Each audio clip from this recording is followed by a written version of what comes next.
The impact of dance on my life now, it's the center of my life. It's everything. If it weren't for dance, I really think I would be in very bad condition. It's physical, it's emotional,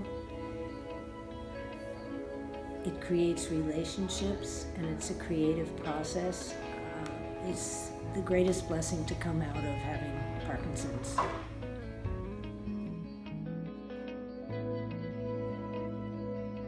So I grew up with Scottish country dancing, and it was a very integral part of my life, and I loved Scottish country dancing. So now that I have Parkinson's, I find the same thing happens with the dance. Instead of thinking about how I'm moving and how people are looking at me and wondering what's going on with me, I just get lost in the music and lost in the dance. And I just love that. It gives me the freedom to move just as I wish.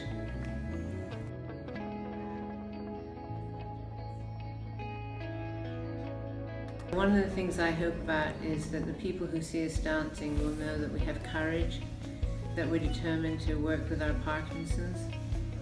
And for the researchers and doctors, the really important message that I want them to get is that they need to treat us as whole people, not just a symptom or a disease, that this is a holistic approach to life, that everything that encourages us to move and to deal with our Parkinson's and to stay healthy is of vital importance.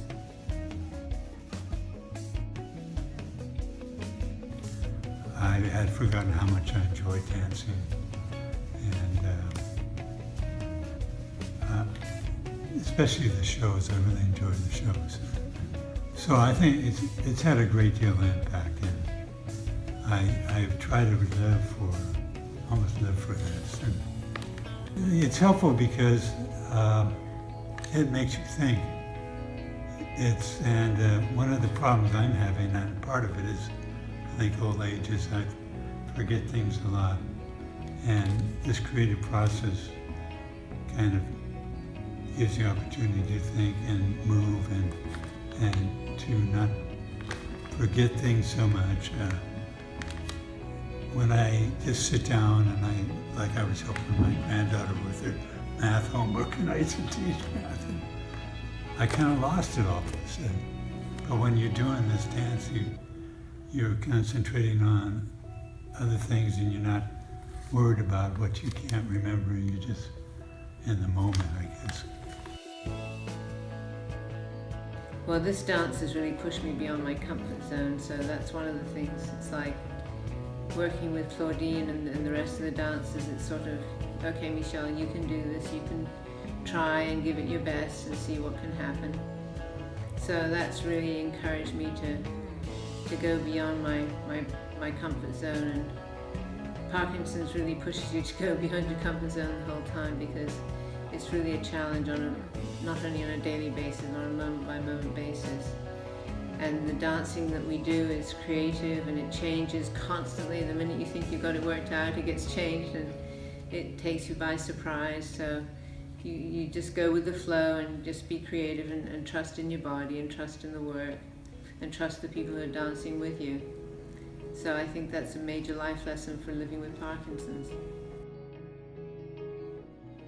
I've never really been a performer. I've played musical instruments and did a little gymnastics and martial arts in my young adulthood, and did some disco dancing with my husband when we were in our 30s, but that's about it.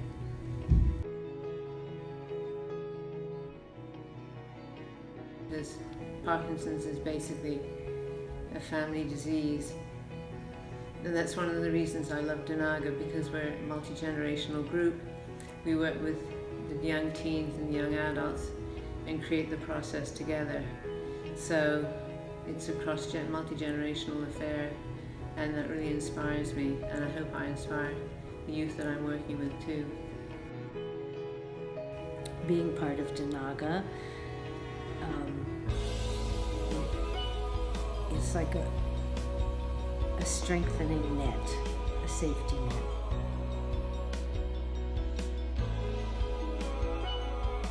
I feel very fortunate, and aware of the irony of it, that here I am dancing and performing and I have Parkinson's.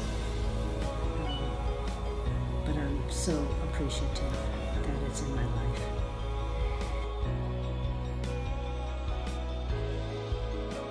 I'm just totally grateful to Claudine for all the work that she's done, and to all the dancers, and to my fellow PD dancers who have the courage to come and do this, because it's really, really hard, but we love it.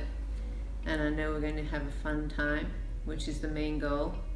Once I get on the stage with these performances, I forget all my anxiety, I forget the audience, I just dance to enjoy and to be there and to please myself and the others around me, and to do my best.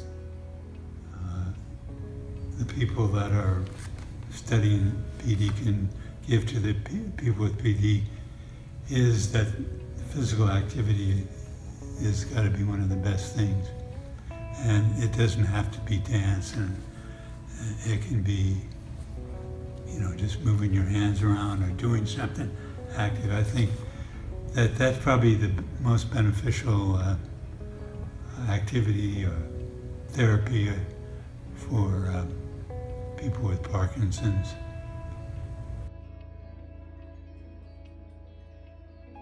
You need to treat people as holistically. You need to treat every aspect of their lives, not just the symptoms, not just here's your cinematic, your DBS, and I'll see you back in 6 months.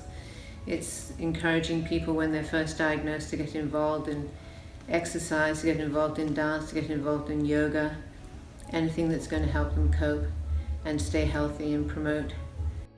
Dancing can really be helpful and really be fulfilling, and make you feel good about yourself and feel good about the world. And I hope for people without Parkinson's that they feel like they can experience some of what we're going through and see that we can still have courage and move.